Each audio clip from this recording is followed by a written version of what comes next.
Evening, good whatever time of day it is, wherever you are right now. Thank you for tuning in to the Conversations with Dr. Don show. The show is produced and broadcast from the Portland, Oregon area. Now, for your first-time viewers, Conversations with Dr. Don is an ongoing series of one-hour standalone talk shows where I interview interesting people like most of you out there about who they are as unique, one-of-a-kind individuals and about whatever it is we've decided to talk about. And after much consideration, we've decided to talk about catching a transient ischemic attack, a TIA, in time. Catching that attack in time. And my guests this evening are Rick East over here. Thank you. Hang on. Welcome. And your wife, Caroline East. Nice to meet you. Good to see you. What a happy smile. That's the Caroline smile. So we had an earlier start that didn't work too good, so we started off fresh again. And now we'll see if we remember everything we said earlier before we reset. And yeah. As you know, the show goes in two major parts. The first part is the bio part, or what I call the who are you, so we can talk about who you are personally. So the viewers have an idea where you're coming from when you talk about the second half of the show, this TIA attack situation. So how are you feeling right now? I'm feeling great. Great. Right. God, it bothers me. Yeah. And how are you? I'm great, thank you. I'm getting better. Are we making you nervous? Yeah. Yeah. I'm always nervous. Yeah. So, okay, shall we start with Rick? Yes. Yeah, and if I ask your best friend, who is Rick? What would your best friend say? Be your best friend. Rick is? This is my best friend, and she would say Rick is, he makes me laugh. Rick is, I don't know, he's a good husband, supportive. He's fun to be with. Uh-huh. Yes. We've been through a lot together. How do you make him laugh? How does he make you? How He's does he got a make you laugh? wacky sense of humor. Is that what it is? Really offbeat. Yes. Yes. Really dumb jokes. Luckily, she laughs at them. When and where were you born? I was born in Sacramento, California. Uh-huh. And you moved up here? In 1994, after getting a job with Intel. And you've had a couple of shots at this answer. I'm going to ask you, why were you born? Have you changed any ideas yet? No, I haven't changed any of my ideas. I'm still searching for that. But I think I'm getting closer. But they always say it's the journey, not the destination. So I'll keep looking. Yeah, Yeah, what a keep profound thinker. Mm-hmm. And anything significant about your cultural or national or racial heritage? Swedish and English. Swedish and English? Yeah. So basically some white guy. Okay. And a religious preference? Right now I identify Jewish. Uh-huh. I was born Presbyterian. I have a lot of Presbyterian ministers in my family. But I married a Jewish girl, and religion wasn't really a part of my thing back then. And after years and years, I was reaching out for more spiritual. We had decided to raise our kids Jewish. So eventually I converted 30 years later. So now your practice is meditation for the most part? Yeah, we don't go to a synagogue regularly, but our regular spiritual activities with our meditation group, that's who we're closest to. What does spiritual mean to you? People use that term, and each one has a different interpretation of what spiritual means. I think it's a deeper meaning, deeper purpose. It's not all about this life on earth. I think it's much bigger. And energy. We have a higher self that's beyond our bodies. And I'm learning much more about that. Are you Buddhist? There's a lot of Buddhist thought within. Great question. Yeah. Yeah, all right. So I'm open to an awful lot more than I would have been years ago. And there's still more And learning you're there's getting. a lot. Yeah. Yeah. You believe in reincarnation? I believe so. I don't understand it well, but I believe in that it's very likely that we are reincarnated, that we live multiple times. If you had a choice, what would you choose to come back as? Wow. you know, this one's not bad. this go around hasn't been bad, but So relieved to hear that. I have to admit, I mean, sometimes I think about that and I go, how are you so lucky to be in a situation at this point in time, compared to so many other billions of souls out there in the world right now? So sometimes I wonder if, you know, you actually can do better. It may not be so good. So I don't know how to answer that. I would say that I'm not dissatisfied this time around. Yeah. But I'm not afraid of what happens next either. All right, we'll let you alone because I like to pick on you anyhow. I know you do. Yeah. And I'm waiting for you to nail me back because you do. I know you've been able to do that in the past. We've got stuff coming up. Don't worry. Now talk a little bit about your formal education. Formal education, I studied economics at Cal, then went to work in the electronics industry, and during that time got a master's degree, a master in business administration, and worked my whole career in the electronics industry, computer, new products development, materials management. You got a great brain on you, don't you? I sure hope so. Where did you get that from? I must have gone through the right line. Huh? And you're retired now. Yep, 2 years. And you got enough savings someplace so that you keep going without having to earn some more money nowadays. Yeah, but you know, we're cautious. I mean, we're fine, but things can happen. So we're always cautious about that. We're not rich or anything, but we saved and we're okay right now. You got any extra in your savings that you can give to your friend? We do that all the time. Yes. And you have a couple kids. 2 daughters. Uh-huh. Yeah, they're adult daughters, no grandkids. Uh-huh. Who are they smarter than, mom or dad? Who's smarter? Who are they smarter than? Are they smarter than mom and dad? Or? They're probably smarter than me. They probably are. You can't be smarter than her. You see why I love him so I hear much. you. I hear you. All right. And we talked about your political persuasion in the past life or something, and you're not sure whether you want left or right. And No, I like to say I usually I say you're in the middle, but that always sounds wishy-washy. What I prefer is that I always liked what George Washington tried to do, debate each issue as it comes, no parties, but that wasn't very realistic, and it broke down really fast. But I try and do that so I don't affiliate with a party, and then I pick who I vote for as fits as best that matches what I would feel about particular issues, or the balance. There's so many issues. Yeah. How do you tell which ones to address and put your energy in? I guess it depends on which one's most important to me. So if there is a real major, on the social side, major injustice occurring or still happening, or then I consider that. If I believe the fiscal side, there's something out of control, then I listen to the issue and vote accordingly to my beliefs. Are you a Trump supporter? Nope. You're waiting for me. I like to pull that one on you. I know. Because I'll throw you out of here. Never mind. So. Good company. Okay. The difference between sympathy and empathy. For me, empathy is being able to walk in someone's shoes, really feel what a greater experience. Sympathy might be. I always think of that as more around an event, and you feel.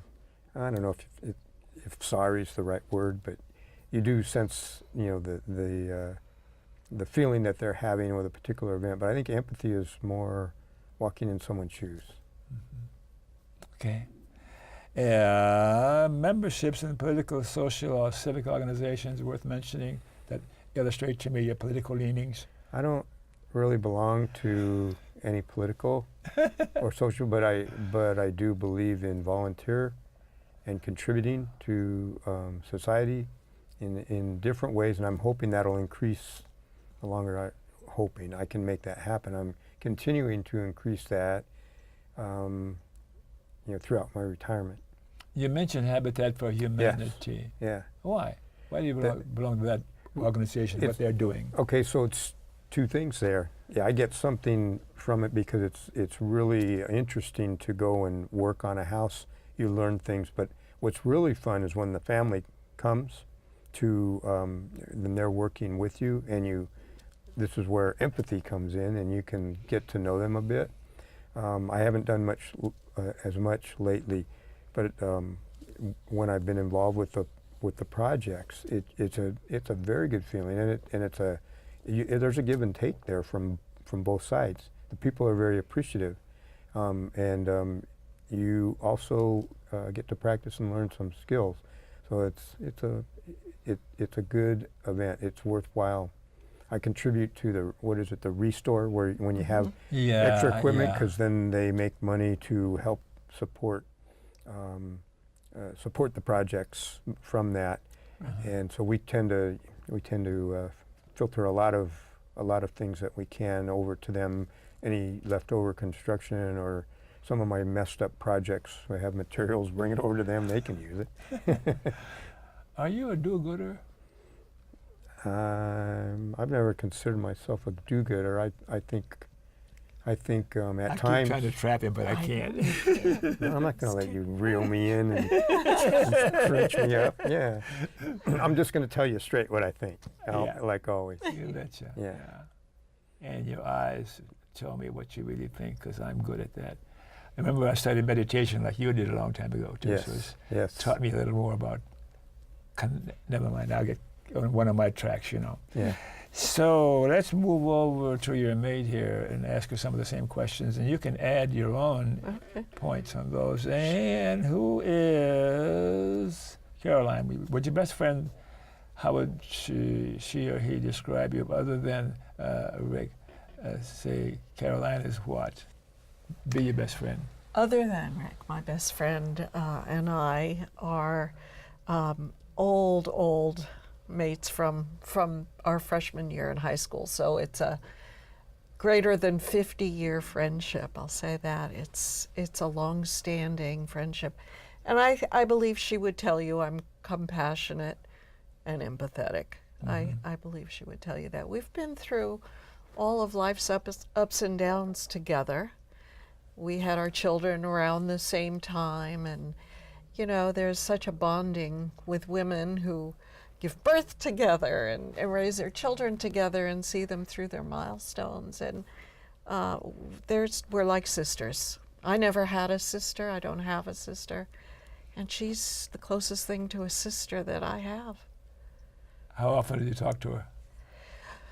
Oh, we'll go through phases when we're getting very busy in life. Sometimes months will pass. For a period of time, a year would go by, and we'd always call on each other's birthdays. We're a week apart in birth, same year and everything. But no matter how long it's been, lately we talk weekly. But no matter how long it's been, we'll pick up the phone and just pick up where we left off, as if the conversation never stopped. And that's the way it is, that comfort, that trust. So. You got any more friends like that? Oh, I have several like that, I'll but bet. she's Just absolutely my visiting with longest. you, I can tell you got more friends. Oh, thank you. And religious preference, we touched on that. And your formal education? My formal education is I have my bachelor's degree in social welfare and corrections.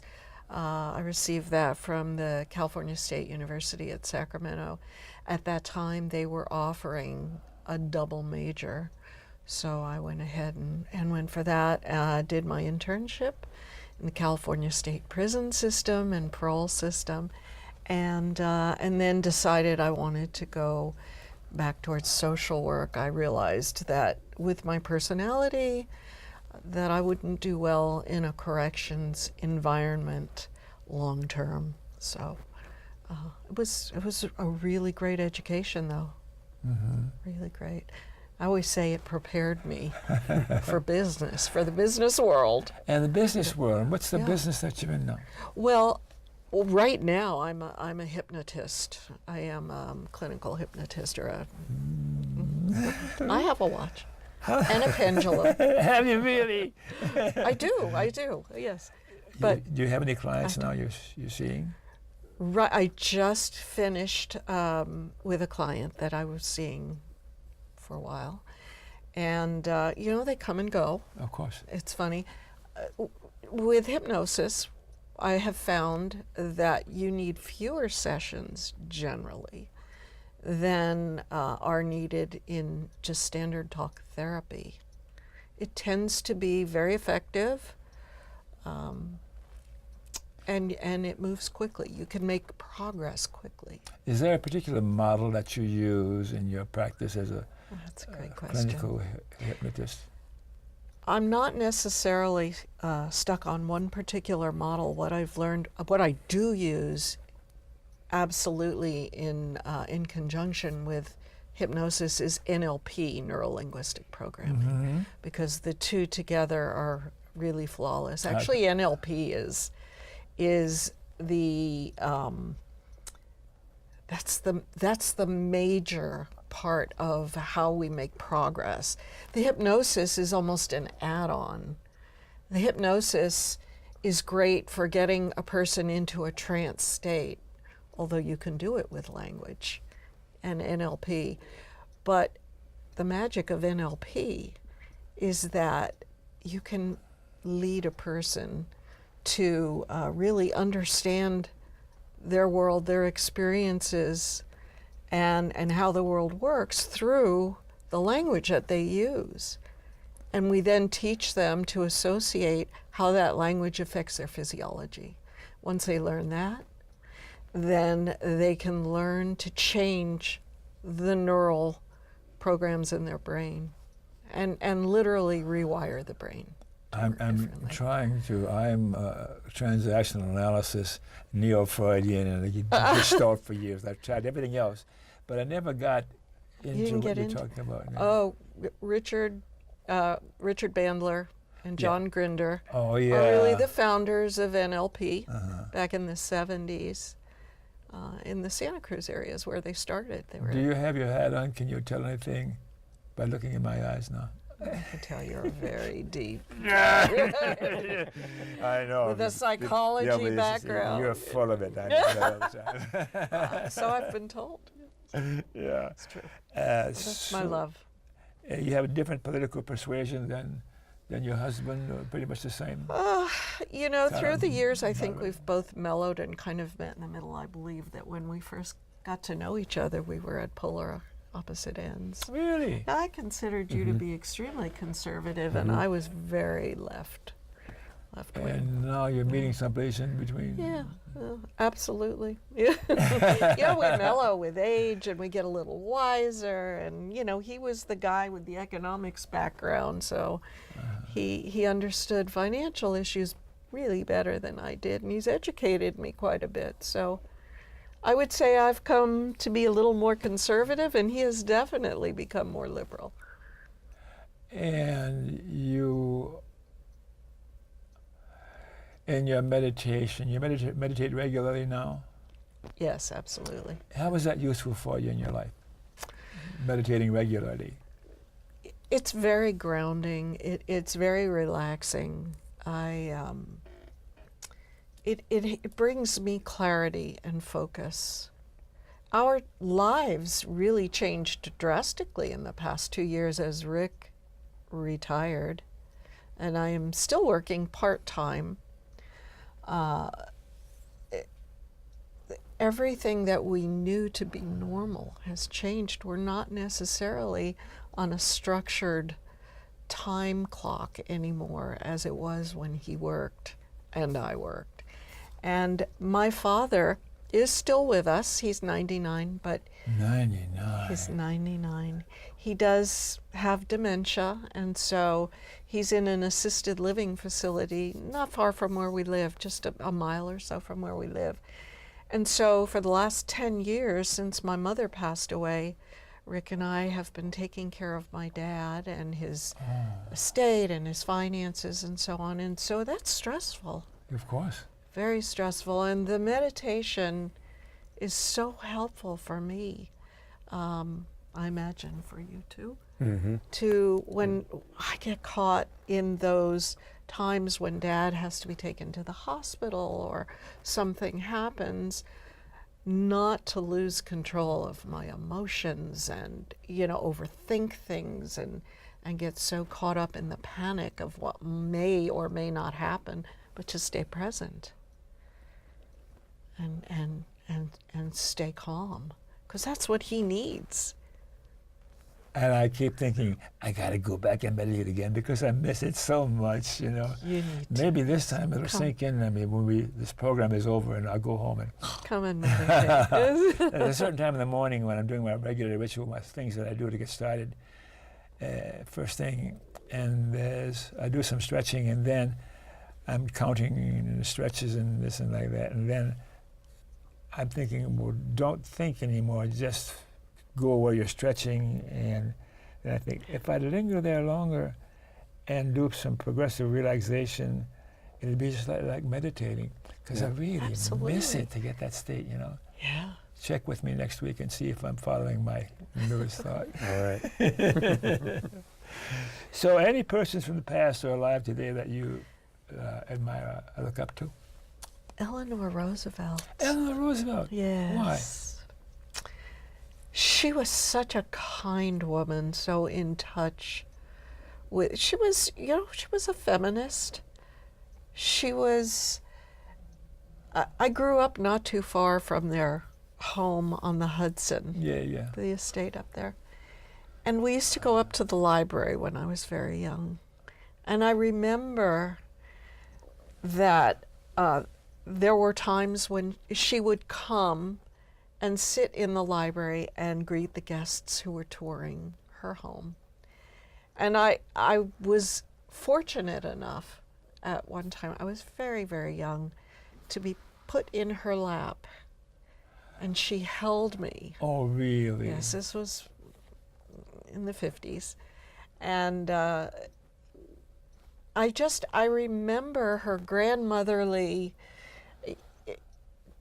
touch, and she was just so kind. She was so real. I don't associate her necessarily, with the politicians we see today. Sure, yeah. And her husband, of course, as president, was such a grand. I hold him in high esteem too. Such a great man. But she was so involved with people and so in touch with the needs of the common person. And how can you not think that is heroic and great? And so she had some influence experiencing her in how you turned out and how you're turning out. Oh, I believe so. She is one person. And my father had a cousin. Her name was Fanny Stone. And she was a social worker way, way, way, way back. My father came from he was born in Belarus and came to this country when he was very young. His parents brought him. But his family too, Cousin Fanny was a muckraker. He grew up in the tenements on the Lower East Side. Mm-hmm. And these are the people I look up to, because as poor as they were not concerned with that. They were concerned with making life better for others. And that's what I admire, and that's who I would want to be. And we told our own children growing up, I remember telling my kids, you can consider yourself a success if you leave this earth a little bit better than when you came. If you do good things and just make this world a better place, you were successful, and that's how you measure success. Not by money, not by things, by what you do. And you're doing in that regard nowadays. Yeah, I try. I sure do try. I'd like to think I practice what I preach. Yeah. Well, it Yes, looks like we should take a break and then come back and talk about the TIA that you Yes. mentioned in the title. Okay. Can we take a break in there without?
All right, we're back. Thanks for staying tuned. And for you viewers who missed the opening of the show, Conversations with Dr. Don is an ongoing series of 1-hour standalone talk shows where I interview interesting people like my guests here tonight about who they are as unique, one of a kind individuals and about whatever it is we've decided to talk about tonight. And we're talking about tonight about catching a transient ischemic attack, TIA, in time. And let's go right into that. And I don't know who's going to start talking about this first. You were talking earlier about something happened to you and your involvement.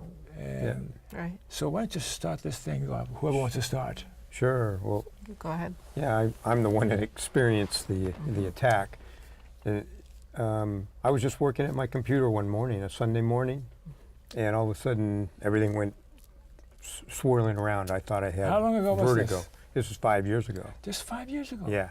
Right. So it was just swirling around. I didn't know what was going on. I closed my eyes, I opened my eyes, and it looked like my eyeballs were going every which way. So I knew something was wrong, but I was really out of it. And I thought, I remember thinking I need to get a drink of water. So I tried to go down the stairs, and I was not very steady, and I made it to the couch and just kind of went back and laid on the couch.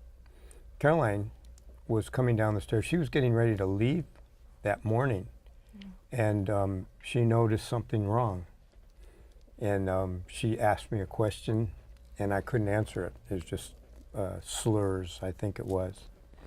And so she looked at me and decided that, oh my gosh, she's having a stroke.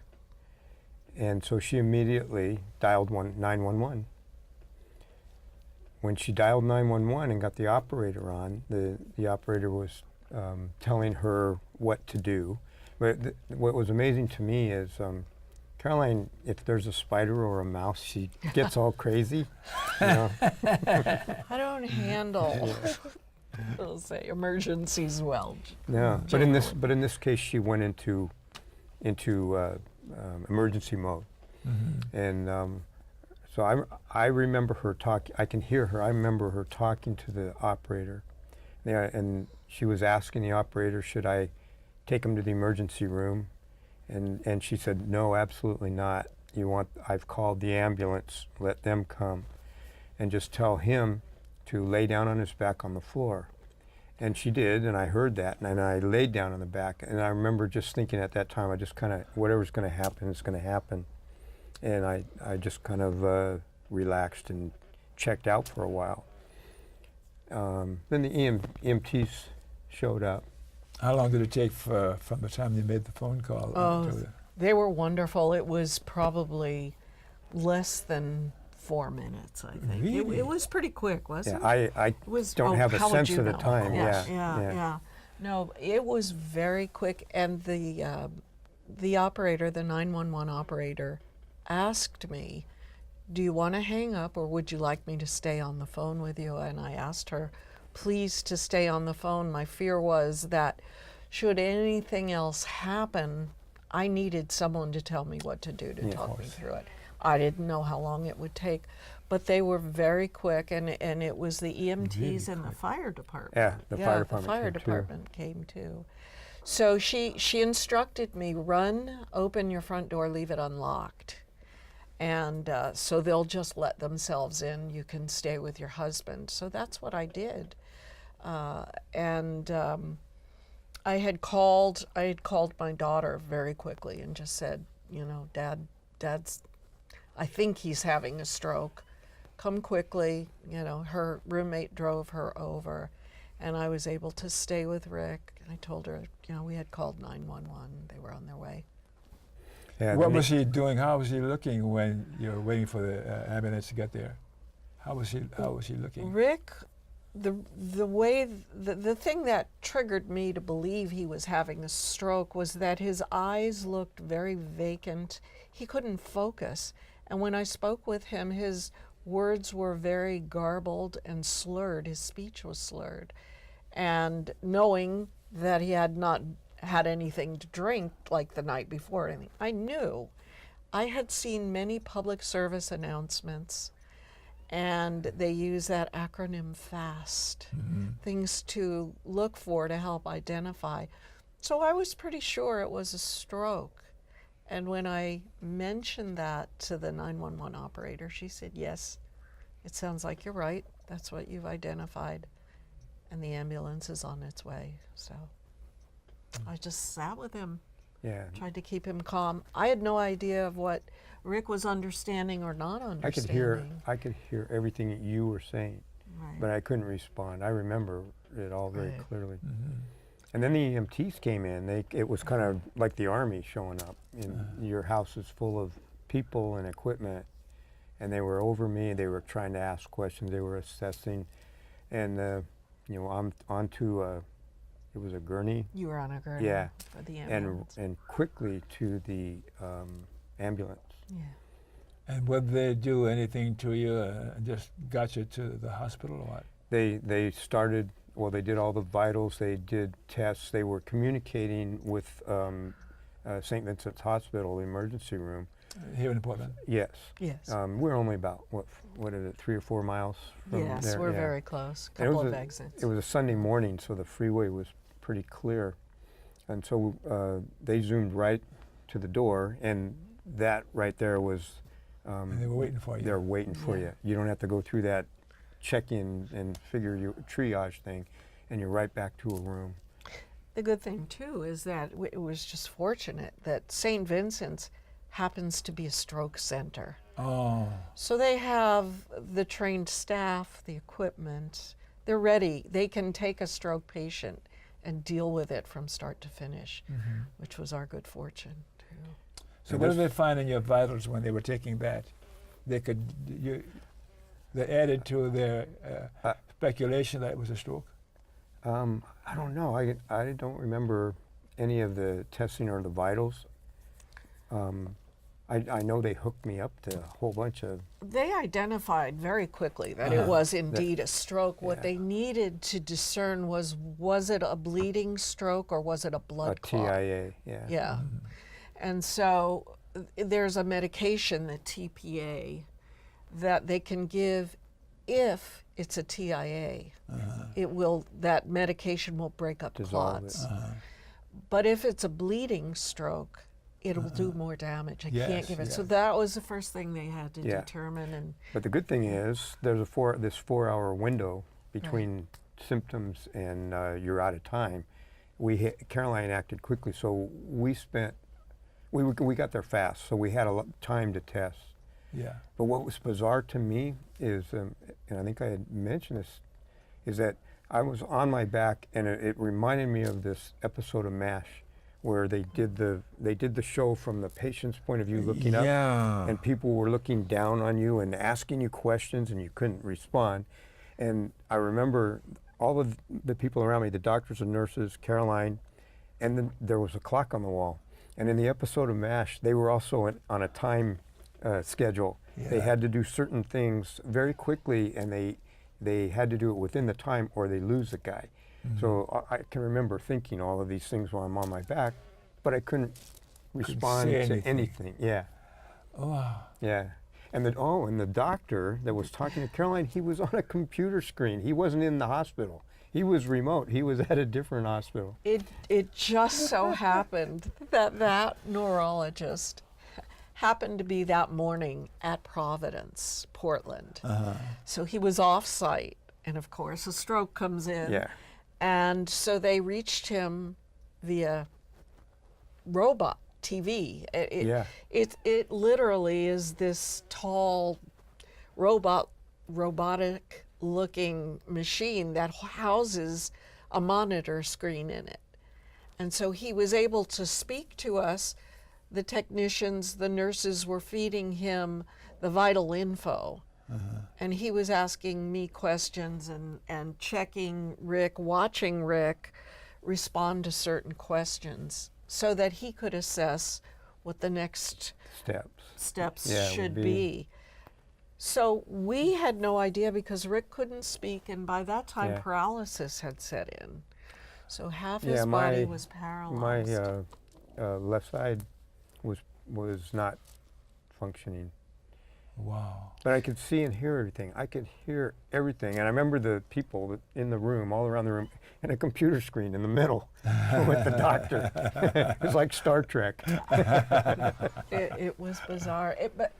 I had no idea that he was hearing and understanding. Of course. I was praying that was the case.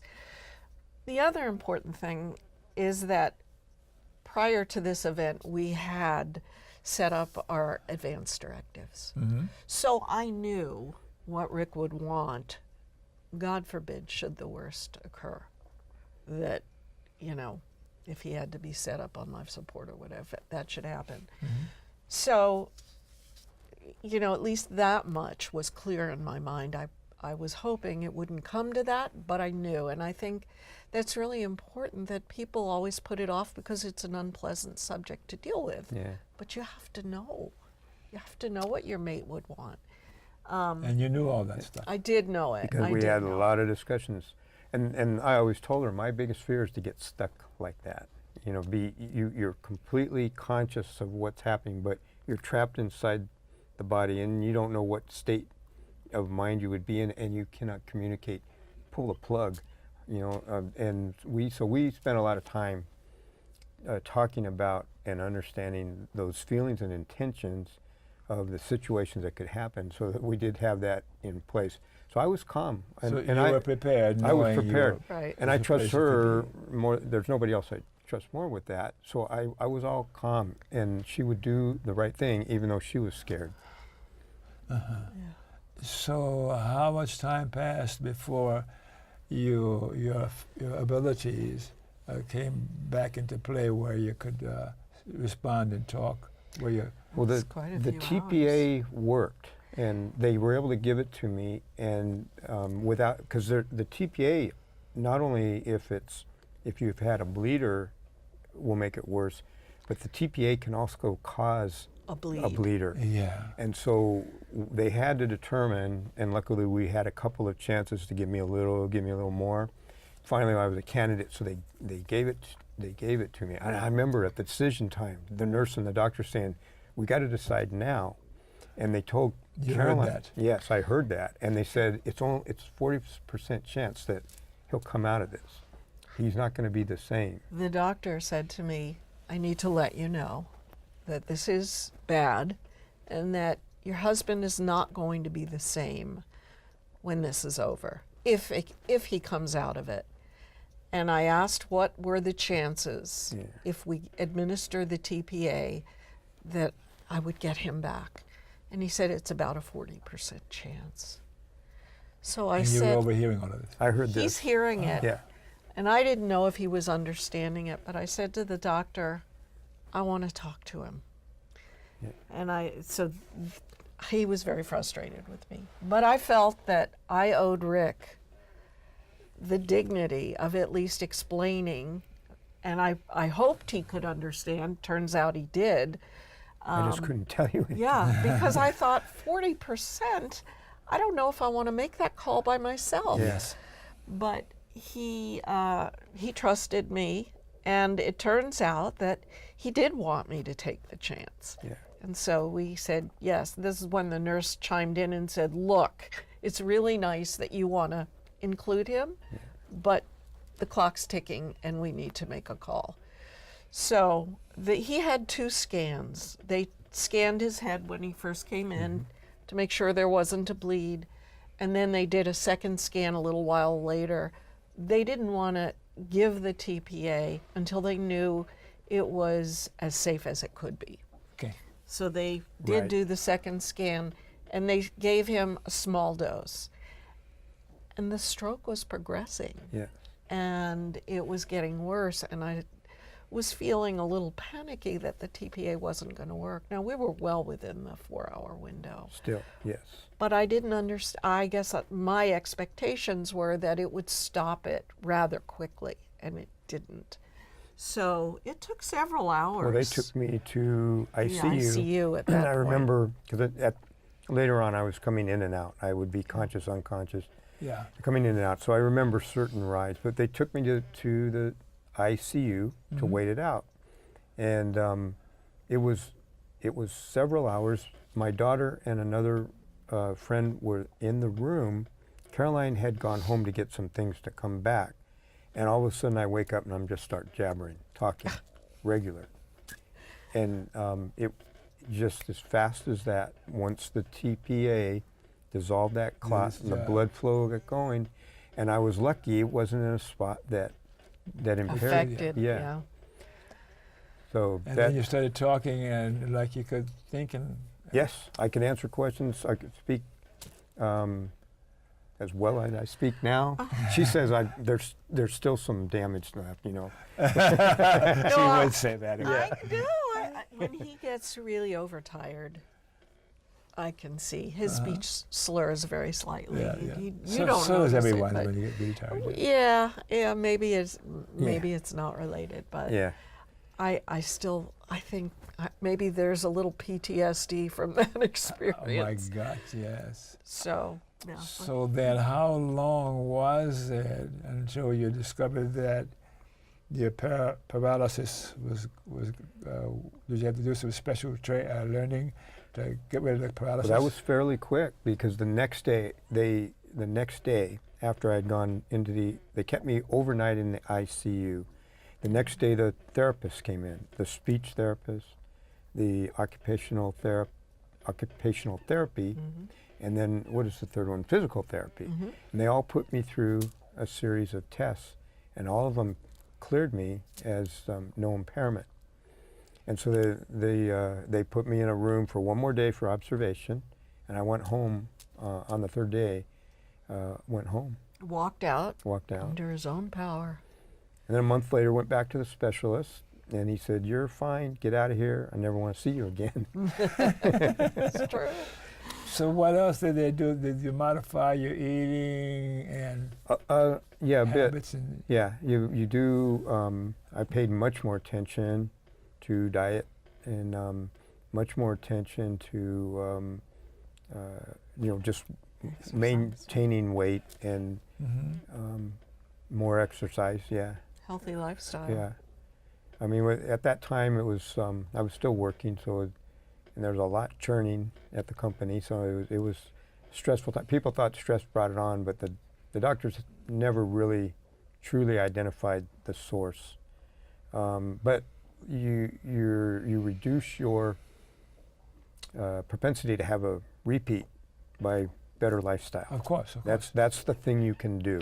But you didn't have any contributing factors like heavy smoking Nope, or no. boozing a lot. None of the usual suspects that bring it on, and that was a little disconcerting. Not even cannabis.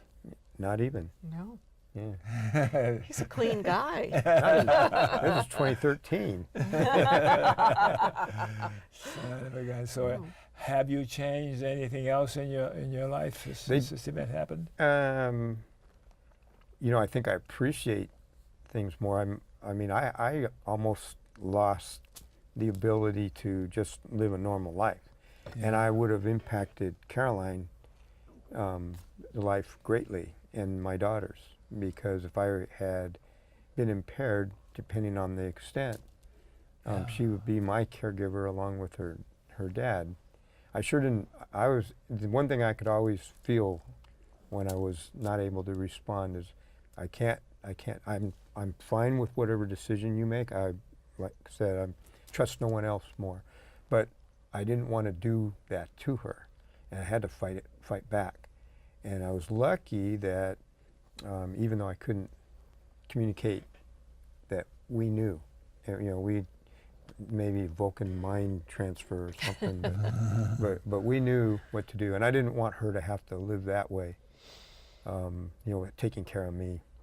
Well, how about the future from now on? What's the likelihood of you having a reoccurrence of this? Now that I'm at 5 years, it's less, but I'm more than someone who hasn't had that. So, I'm always going to be a higher risk because it occurred. Mm-hmm. But I do take the medications they had were, I take a very low dose of statin since then, and a low dose aspirin daily, to just in case for the blood flow, and that's the main thing. Other than that, no major medication. It's mainly going to be, my best thing that I can do is lifestyle, and that's in my control. Mm-hmm. The other stuff is not. So we stick with that. Yeah.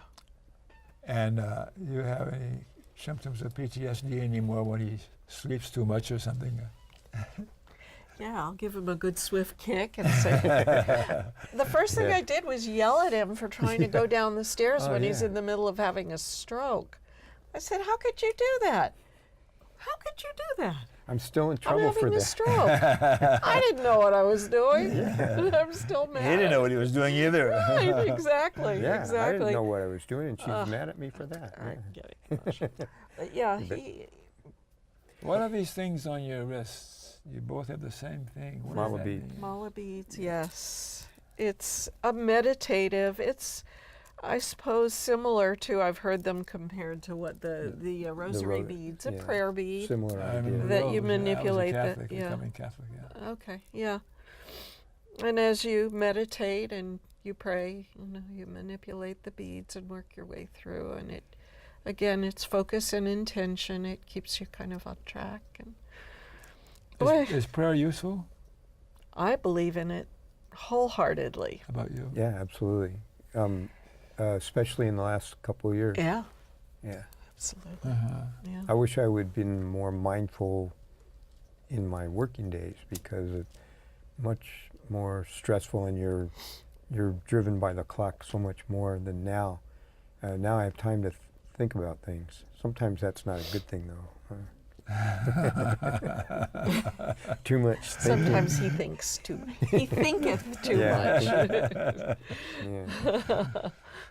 But the other thing that was so bizarre about this is the timing, because the day of my stroke was the day after my 40th high school reunion, which now I'm glad I determined not in Sacramento to go to, because I would have gone to that probably by myself, and I would have been stuck in some hotel room when this occurred if it happened at the same time, Right. and nobody would have known it, and I would have burned my 4 hours and lost my opportunity. So there's The fates. Yes. Right. Yeah. Divine intervention, call it what you will. Yeah, whatever it was that kept me, because people were Yeah. poking at me. Come on, we'd like to see you, and for some reason I just decided not to go. I'm glad I didn't. So am I. I am too. Yeah. Yeah. Yeah. So it had all this material about TIA and numbness and confusion and other symptoms, and I'm talking to you more about your personal experience with him and your reaction to what was going on with him, or what wasn't going on with him. And I think my viewers are interested in that, so that if the same sort of thing happens in their life, they've seen somebody talking about it who have experienced it personally, rather than reading about it or hearing some other way. So I think that'll be useful for my viewers to Yes. see you guys talking about it anymore. Do you love him anymore? Do I love him anymore? Yeah. Oh, absolutely. She's just still So mad at I me. so appreciate He's always making jokes. That means I'm nervous, right? Make jokes when you get nervous. Oh, I love him so much more. So if you have any more thoughts that do you think the viewers might be interested in hearing about what we've talked about so far? And if you do, you can look at the camera. Who's going to talk first? You want to speak first? Sure. And I think that this is your camera over here, right? yeah, the red light. Yeah. Yes. I think the key thing is if you know what the symptoms are, you're not going to be able to do anything. It's people around you. Be familiar with the symptoms so that when a stroke occurs, you can react very quickly and get help. And I think as Caroline mentioned, she saw it on TV. They did it on television. They were showing as a public service announcement, and she reels off the letters FAST all the time because that's what her mind. She went quickly through the checklist and knew immediately what was going on. Not something that just lay down for a while and we'll wait. No, she took quick action, and in all of this, that's a key for anybody. Saved your life. Saved my life. So, Yeah, literally. yes. And here you are looking at us and looking fit as a fiddle. That's right. Yes. That's right. How about any thoughts or comments you want to make to the viewers about what we talked about this evening, or anything else that comes to mind for you right now? Sure. Well, Because the viewers are interested in you and how you handled it and how you're handling it today. Same camera? okay. Yeah. I think it's important to know and understand what your partner's wishes are in case the worst happens. And that's why I brought up the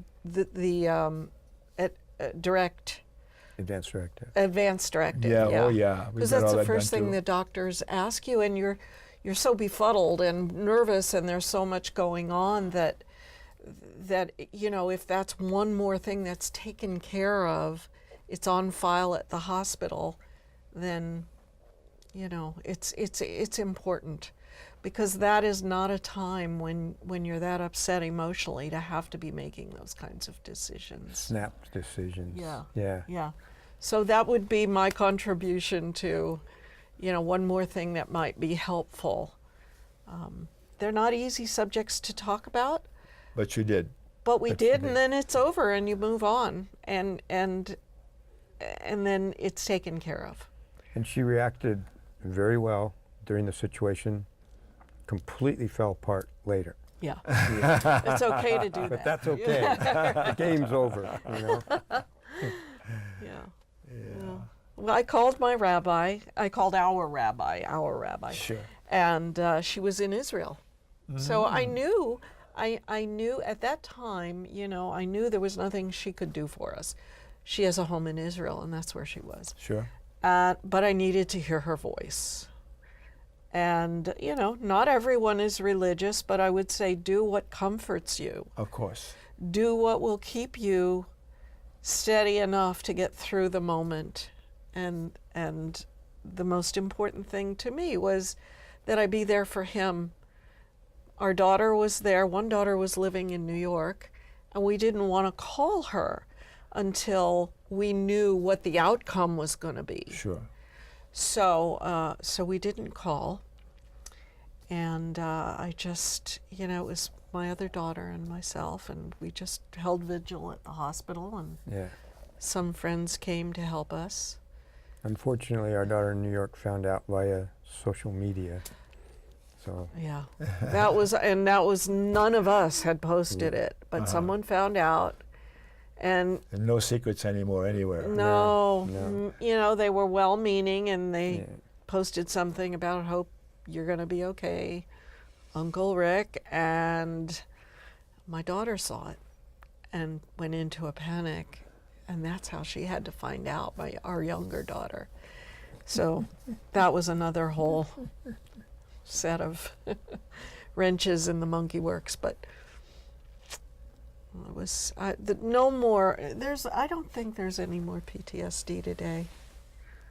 No. I think we're good. We've got each other's backs. We both know that. Someday she'll forgive me for going down the stairs. Yeah. I'll always hold that over his head. You're talking about social media and computers and all the electronic stuff you're talking about. And I'm an amateur poet. And what comes to mind now is a poem I prepared the other night just for my own amusement. And it may be of interest to my viewers if I may read it again. I think it's very appropriate. It's called My 21st Century Adversary. Like a thief in the night, it comes uninvited, unexpected, successfully demanding that I hear and obey its irresistible siren song. As you momentarily divert your attention away from your computer screen or cell phone screen, I mistakenly believe that at this time you will give me your full attention, only to be disappointed again that my 21st century adversary has won again. At times like these, I rather sadly return to ruminating about having lost the fight for connection and possible intimacy with you, my lifelong mate. There seems to be something ultimately evil in a thing that can successfully disrupt my attempt to share more of our mortal existence with each other. However fruitless the wish might be, like Paul McCartney, I sometimes long for yesterday, when adversaries could be more readily identified and defeated. Paul McCartney, who I love, and I put this at the end of this poem. So thanks for, oh my gosh, time is running out. We got to say goodnight and get ready to close up shop. A couple of public service announcements. Thanks for watching. Remember KFC, not Kentucky Fried Chicken, Dr. Don's KFC. Kind, friendly, and charitable. Be kind, be friendly, and be charitable to you too, and you too, and you. Thanks again for watching, and we'll be seeing you next time.